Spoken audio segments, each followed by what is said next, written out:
بسم اللہ الرحمن الرحیم اللہم صلی علی سیدنا مولانا محمد وعلی آلہ وصحبہ بارک وسلم وصلی علیہ۔ خواتین و حضرات، السلام علیکم ورحمۃ اللہ وبرکاتہ۔ آج کی مختصر جمعہ کے موقع پر ایز اے میسج اور پیغام جو میری گفتگو ہے اس کا عنوان علم حاصل کرنا، نالج، سیکنگ نالج۔ اور نبی کریم صلی اللہ تعالیٰ وسلم نے بہت اس کو اپریشیٹ کیا ہے اور آپ نے علم کی مجالس کو اختیار فرمایا۔ حدیث پاک کی روشنی میں اس کی اہمیت سماعت فرمائی ہے، اور میں عرض کرتا چلوں ان ڈیٹیل تو اس کی بڑی تفصیل موجود ہے کہ موجودہ دور میں جتنے بھی علوم ہیں وہ سارے دینی نالج ہیں، یعنی قرآن و سنت حدیث کے علاوہ مسلمانوں کو لائرز بھی چاہیے، مسلمانوں کو ڈاکٹرز بھی چاہیے، مسلمانوں کو سائنٹسٹ بھی چاہیے۔ جب پوری دنیا ایک اکنامیکل وار میں ہے، مسلمانوں کو معیشت دان بھی چاہیے جو بینکنگ کے سسٹم کو، پوری دنیا کے سسٹم کو سمجھ کر اسلام کے لیے اور مسلمانوں کی خدمت کر سکیں۔ اس کے علاوہ مسلمانوں کو علم سیاست، پولیٹیکل سائنس کے جو ایکسپرٹس ہیں وہ بھی چاہیے، سائنٹسٹ چاہیے۔ اس کے علاوہ انوینشن کرنے کے لیے فوجی طاقت جیسے میزائل اور ایٹم اور بے شمار چیزیں جو ہے وہ زمانے میں آ چکی ہیں، تو ہر نالج، ہر قسم کا علم جو ہے وہ دینی ہی نالج ہوگا۔ تو سماعت فرمائیے نبی کریم صلی اللہ علیہ وسلم کی حدیث پاک کہ سرکار نے علم، سیکنگ نالج، جنرلی علم کو حاصل کرنا، اپنی کتنا اس کو اپریشیٹ فرمایا اور تعریف فرمائی ہے۔ حضرت عبداللہ ابن عمر رضی اللہ تعالی عنہ روایت فرماتے ہیں، اور اس کو سنن دارمی شریف میں یہ حدیث پاک نقل کی گئی۔ آپ فرماتے ہیں ان رسول اللہ صلی اللہ علیہ وسلم مر بمجلسین فی مسجدہ، نبی کریم صلی اللہ علیہ وسلم آپ دو مجلسیں تھیں، ایک مسجد میں دو قسم کی گیدرنگز تھیں، لوگ بیٹھے ہوئے تھے، آپ ان کے قریب سے گزرے۔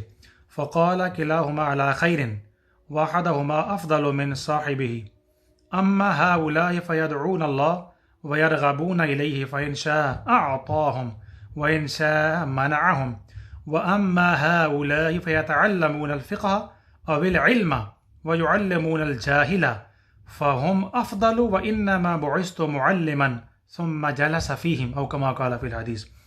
جب دو مجلسوں کے قریب سے سرکار دو عالم صلی اللہ علیہ وسلم مسجد میں سے گزرے تو آپ نے فرمایا دونوں مسجدیں اچھی ہیں، دونوں مجلسیں جو گیدرنگز ہیں وہ اچھی ہیں، لیکن ان میں سے دوسری جو ہے وہ بہتر ہے۔ ایک جو مجلس تھی، جو لوگ تھے وہ عبادت میں مشغول تھے، اللہ تعالیٰ کی عبادت میں مصروف تھے، اللہ تعالیٰ کے حضور وہ دعائیں کر رہے تھے، اور اس کی طرف وہ عبادت دعا کی طرف وہ مجلس رغبت دلا رہی تھی۔ لہٰذا اگر اللہ چاہے تو انہیں وہ سب کچھ دے دے جو کچھ وہ طلب کر رہے ہیں، دعائیں کر رہے ہیں، عبادات میں مانگ رہے ہیں، اور اگر چاہیں تو نہ دیں۔ اور دوسری جماعت علم حاصل کر رہی تھی، سیکنگ دا نالج، جو دوسری تھی وہ علم حاصل کر رہی تھی، اور فرمایا آگے حدیث پاک کے لفظ ہیں وَيُعَلِّمُونَ الْجَاهِلَ، کہ جاہلوں کو علم سکھا رہی تھی، جاہلوں کی جہالت دور کر رہی تھی، کیونکہ جہالت سب سے بڑی بیماری ہوتی ہے۔ تو جو دوسری مسجد علم کی تھی، علم کی باتیں ہو رہی تھیں، جاہلوں کی جہالت کو علم سے دور کر رہی تھی، جہالت کو۔ چنانچہ یہ وہ لوگ ہیں جو پہلی جماعت سے بہتر ہیں، سرکار نے فرمایا افضل ہو، یہ جو لوگ ہیں جو سیکنگ دا نالج، جو علم حاصل کر رہے ہیں یا سکھا رہے ہیں، صاحبان علم بن رہے ہیں، تو وہ دوسری جماعت سے بہتر ہیں۔ اور آگے سرکار نے فرمایا کہ میں بھی معلم بنا کر بھیجا گیا ہوں۔ اس کے بعد اس فقہ والی اور علم کی جو جماعت تھی جس میں نالج دیا جا رہا تھا، سرکار نے وہ مجلس اختیار فرمائی اور اس میں بیٹھ گئے، او کما قال فی الحدیث۔ تو دونوں مجلسیں، دونوں چیزیں بہتر۔ اسی لیے حدیث پاک میں آتا ہے کہ جو اگر 100 عابد ہوں، میں مفہوم حدیث بیان کر رہا ہوں، 100 عابد ہوں، وہ اگر مل جائیں تو ایک عالم جو ہے، وہ عالم علم رکھنے والا جو شخص ہے وہ ان سے بہتر ہوتا ہے۔ یہ ہماری اس زمانے کی بدقسمتی ہے کہ ہم نے علماء، صاحبان علم، جو علم رکھنے والے لوگ ہیں، واقعہ ہی صاحبان علم ہیں، ان کے پاس نالج ہے دین کا، دنیا کا، علوم عصریہ کا، قرآن، سنت، حدیث۔ چونکہ موجودہ دور میں میرے نزدیک قرآن، سنت، حدیث کے علاوہ جب تک آپ کو معیشت کا علم، بینکنگ کا علم، اسی طرح میڈیکل علم، یعنی اس کو اگر سائنٹیفک ٹرمینالوجی میں اگر بولیں، physics, chemistry, biology, anatomy, botany, بے شمار اس کی آگے شاخیں ہیں۔ اگر کوئی بندہ بہت بڑا ماسٹر ہو فقہ کا، حدیث پاک کا، سنت کا، قرآن پاک کا، اس کو ان علوم کا نہ پتہ ہو، اور بالخصوص ان سارے علوم کی موجودہ دور میں انفارچونیٹلی ہم کہہ سکتے ہیں کہ ان کی ساری زبان انگریزی میں ہے یا دوسری زبانوں میں ہے، یہ سارا نالج اگر وہ نہ ہو تو پھر قرآن، سنت، حدیث، فقہ پر بھرپور عمل نہیں ہو سکتا۔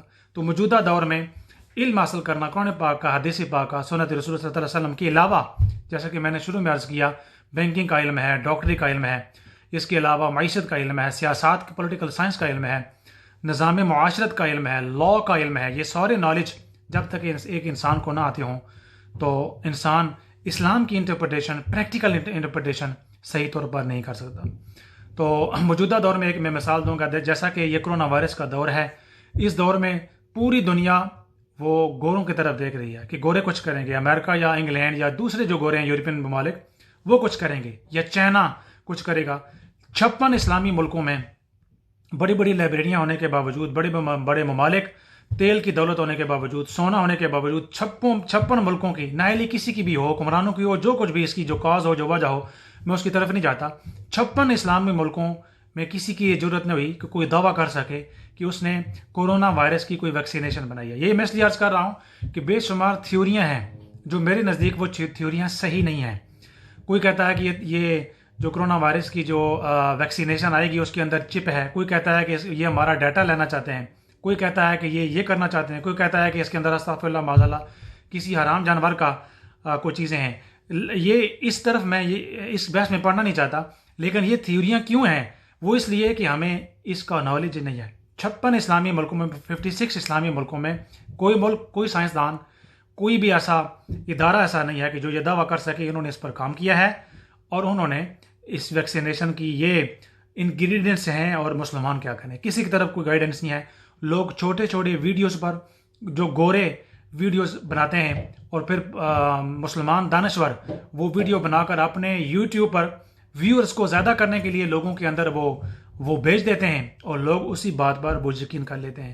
میں اس طرف نہیں جاتا کہ کون سی چیز صحیح ہے، کون سی غلط ہے، لیکن یہ بات ضرور ہے، ایک کنفیوژن، ایک فتنہ فساد مچانے والی بات ہے. ہر بندہ دانشور بنا ہوا ہے، ہر بندہ اس پر کومنٹ کر رہا ہے. اور دوسری طرف جن کو ہم کافر کہتے ہیں، ان کے سائنسدان، ان کی جو لیبارٹریز ہیں، ان کے علوم و فنون کے جو ادارے ہیں، وہ اس پر کام کر رہے ہیں. وہ اس پر پیسہ بھی بنائیں گے اور جو چاہیں وہ لوگوں کو بیچیں گے اور لوگوں کو اس پینڈیمک میں ان کا وہ علاج بھی کریں گے. تو نبی کریم صلی اللہ تعالی وسلم نے اس حدیث پاک کے مطابق جو جہالت ہے وہ سب سے بڑی بیماری ہے، علم کی مجلس کو اختیار فرمایا. یہ اشارہ تھا اس طرف کہ مسلمان نالج کی طرف آئیں، علم کی طرف آئیں. اگر علم ہوگا تو اس طرح کی سازشیں جو کنفیوژن ہوگی وہ بچے گی اور انسان علم، قرآن، سنت، حدیث پاک کی روشنی میں ہی اللہ کا قربت کو پا سکتا ہے. اور اگر ایک اسلامی، آخری بات ہے، اسلامی ملک ہے، اس کو چلانے کے لیے صرف مسجدوں کے امام نہیں چاہیے، مفتی مسند افتاء پر بیٹھنے والے، فتویٰ دینے والے نہیں چاہیے ہوں گے، درس حدیث صرف دینے والے نہیں چاہیے ہوں گے، بینکنگ کا سسٹم چلانے والے، عدالتوں میں پیش ہونے وکلاء، لائرز چاہیے ہوں گے، مختلف زبانوں کے ماہرین چاہیے ہوں گے، ہاسپٹل کے اندر لوگوں کا علاج کرنے کے لیے ڈاکٹرز چاہیے ہوں گے، مختلف دوائیاں، میڈیسنز اور مختلف چیزیں ایکسپیریمنٹ کر کے لیبارٹریز میں سائنٹسٹ چاہیے ہوں گے. تو اس کا مطلب یہ ہے کہ ہر قسم کا نالج پارٹ آف اسلام ہے. ہر قسم کا نالج موجودہ دور میں وہ اسلام کا حصہ ہے اور لوگوں کو اس طرف جانا چاہیے اور انکریج کرنا چاہیے تاکہ یہ جو ایک پوری 56 اسلامی ملکوں کے اندر ایک کنفیوژن ہے وہ دوری اور کنفیوژن دور ہو اور مسلم امہ کو صحیح معنوں میں امامت کہتے ہیں، لیڈرشپ کو گائیڈنس ملنی چاہیے. نبی کریم صلی اللہ علیہ وسلم کی حدیث پاک، سنت رسول، سیکنگ دا نالج، علم حاصل کرنا. اللہ تعالیٰ ہمیں اس کو سمجھنے کی توفیق عطا فرمائے. وما علینا الا البلاغ. جزاک اللہ خیر.